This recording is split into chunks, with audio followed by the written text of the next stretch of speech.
আসসালামু আলাইকুম এভরিওয়ান। আজকে তোমাদের সাথে কথা বলতে যাচ্ছি সেকেন্ড টাইমাররা কিভাবে এইচএসসি 24 ব্যাচের চেয়ে বা হচ্ছে যারা ফার্স্ট টাইমার আছে ওদের চেয়ে ভালো রেজাল্ট করতে পারো। তোমাদের অনেকের কোশ্চেন এখন আমার কাছে যে ভাইয়া আমরা হচ্ছে সেকেন্ড টাইম দিব, কিন্তু কথা হচ্ছে যারা এইচএসসি 24 ব্যাচ আছে ওদের তো হচ্ছে রেজাল্ট অনেক ভালো, ওদের সাথে কি আমরা পেরে উঠবো? ওরা তো অনেক বেশি ভালো করবে, আমাদেরকে আমার তো পয়েন্ট একটু কম আছে, তাহলে কি আমার প্রিপারেশনটা নেওয়া উচিত বা আমার কি হচ্ছে এক্সামটা দেওয়া উচিত? এরকম অনেক কথা কিন্তু বা হচ্ছে অনেক অনেক রকমের কোশ্চেন কিন্তু আমার কাছে এখন আসতেছে। এখন তোমাদের কাছে এই বিষয়টা নিয়ে একটু কথা বলার আছে যে তুমি কিভাবে হচ্ছে এই এইচএসসি 24 ব্যাচের চেয়ে ভালো রেজাল্ট করতে পারো। তোমার যদি পয়েন্ট কমও থাকে তাহলে হচ্ছে তুমি কিভাবে ভালো রেজাল্টটা করতে পারো, ঠিক আছে? প্রথমত আমি তোমাদের সাথে যেটা নিয়ে কথা বলতে চাই সেটা হচ্ছে, দেখো তুমি আর একটা ফার্স্ট টাইমার দুজনই কিন্তু হচ্ছে এক্সাম দিবে একই কোশ্চেনে একইভাবে। শুধুমাত্র মনে রাখবা সিইউতে হচ্ছে শুধুমাত্র 5টা মার্কস কেটে নেওয়া হয়, 5 মার্কসটা ওইখানে কর্তন করা হয়। এছাড়া সবগুলো ইউনিভার্সিটি কিন্তু মোটামুটি ভাবে তোমার সেকেন্ড টাইমার এন্ড ফার্স্ট টাইমাররা কিন্তু সেম একটা ফ্যাসিলিটিস পায়, ঠিক আছে? তো এখন যেহেতু তুমি সেকেন্ড টাইমার, তোমার কাছে যেহেতু অনেক বেশি প্রিপারেশন নেওয়ার টাইম ছিল বা প্রিপারেশন নিতে পারছো, তোমার কাছে ওভারঅল একটা অ্যাডমিশন নিয়ে মোটামুটি একটা ধারণা আছে। সো তুমি নিজের ভিতরের কনফিডেন্সটা গ্রো করো। একটা জিনিস মনে রাখো, তুমি একটা ফেজ অলরেডি পার করে আসছো, যেটা তুমি মোটামুটি যেটা সম্পর্কে তোমার একটা ধারণা আছে। তো তুমি যদি একটা প্রিপারেশন নাও, সেটা কিন্তু হাজার গুণ বেশি বেনিফিট তুমি পাবা যারা ফার্স্ট টাইমার আছে তাদের চেয়ে। কেন আমি তোমাকে এটা বলতেছি? দেখো, তুমি জানো তোমার পরীক্ষার হলে কিরকম একটা সিচুয়েশন হয়, তুমি জানো তোমার এক্সামের কোশ্চেনটা কেমন হয়, তুমি জানো ওই চ্যালেঞ্জিং মোমেন্টটা কিভাবে ফেস করতে হয়। তাহলে কিসের এত ভয় ভাই তোমার?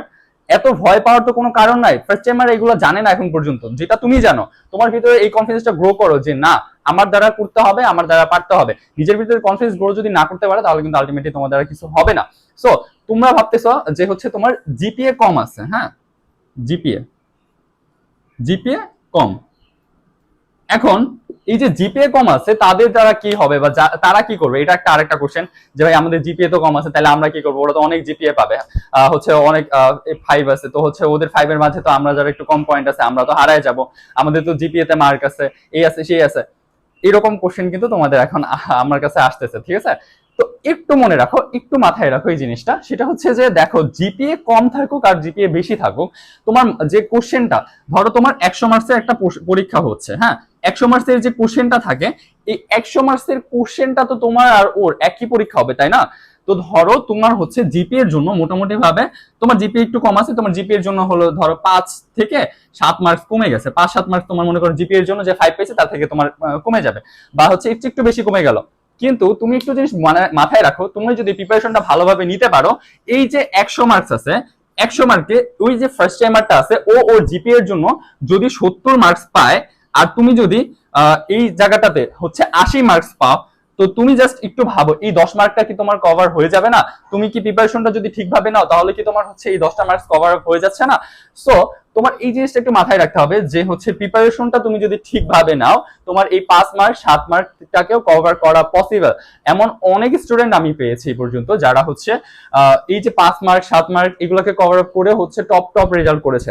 নর্মালি হচ্ছে সেকেন্ড টাইমারদের আমি গত বছর একজন ছিল এরকম, যার হচ্ছে সিইউতে ওর 5 মার্কস কেটে নেওয়ার পরেও, ওর জিপিএ কম থাকার পরেও ওর পজিশন এসেছিল হচ্ছে 80। তো তুমি জাস্ট এটা ভাবো, ও সেকেন্ড টাইমার হয়ে ওর এইখান থেকে মার্কস কাটার পরেও, তারপরে জিপিএ এর মার্কস কাটার পরেও ওর কিন্তু পজিশন 80 আসছে, মানে টপ 100 এর ভিতরে ছিল। সো তোমার দ্বারা কেন পসিবল হবে না? ওই ছেলেটা মানুষ, তুমি মানুষ না?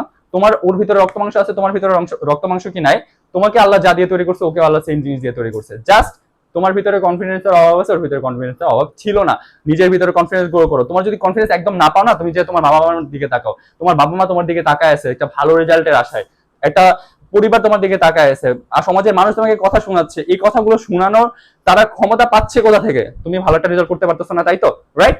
কিন্তু তুমি যদি এটা দেখাই দিতে পারো যে না তুমিও পারো, সেক্ষেত্রে কিন্তু তখন অবশ্যই অবশ্যই সবগুলো মানুষের মুখ চুপ করাতে পারবা, তাদের কাছে তুমি একটা সম্মানের পাত্র হতে পারবা। সেক্ষেত্রে সেই জন্য তোমার অবশ্যই অবশ্যই ভালো একটা প্রিপারেশন নিতে হবে। ভালো একটা প্রিপারেশন নিলে তোমার এই যে জিপিএ কম, তাও তোমার চান্স হওয়া কিন্তু পসিবল, এটা মাথায় রাখবা। তো এই আরেকটা ব্যাপার, এখন যে আরেকটা জিনিস নিয়ে কথা বলতে চাইতেছি সেটা হচ্ছে যে এমন হয়, এমন কোশ্চেন হয় যে ভাই আমি তো আগে পড়ি নাই বা হচ্ছে এতদিন প্রিপারেশন নিই নাই, তো হচ্ছে এখন কি করবো? এখন প্রিপারেশনটাকে নিলে আমি কিছু করতে পারবো কিনা, আমি কি ভালো রেজাল্ট করতে পারবো কিনা? হ্যাঁ, তুমি ভালো রেজাল্ট করতে পারবা। 100% গ্যারান্টি দিচ্ছি তুমি ভালো রেজাল্ট করতে পারবা। এই সময়তে শুরু করেও অনেকে ভালো রেজাল্ট করতে পারে, অনেক স্টুডেন্ট এমন আছে। যেহেতু তুমি সেকেন্ড টাইমার, আমি তোমাকে আগেই বলছি তোমার হচ্ছে হল সম্পর্কে, তোমার এক্সামের যে যে ইয়াগুলো আছে, প্রসেসগুলো আছে, এগুলো সম্পর্কে তুমি অনেক বেশি অবগত। তোমার এখানে সময় কম লাগবে, তোমার কনফিডেন্স আছে, সেই ক্ষেত্রে তুমি এখন শুরু করলেও, এখন এই মুহূর্তে শুরু করলেও তোমার দ্বারা অনেক ভালো রেজাল্ট করা কিন্তু ভাইয়া পসিবল। সো কনফিডেন্স ধরে রাখো। অবশ্যই জিপিএ নিয়ে ভাববা না যে কি হবে না হবে। আর জিপিএ তে সিলেকশন আছে মাত্র আরইউতে, আর এবার আরইউতে সিলেকশনটা নাও থাকতে পারে, জিপিএ সিলেকশনটা। সো তোমার মোটামুটি ভাবে সবগুলো ইউনিভার্সিটিতে পরীক্ষা দেওয়ার একটা চান্স কিন্তু আছে।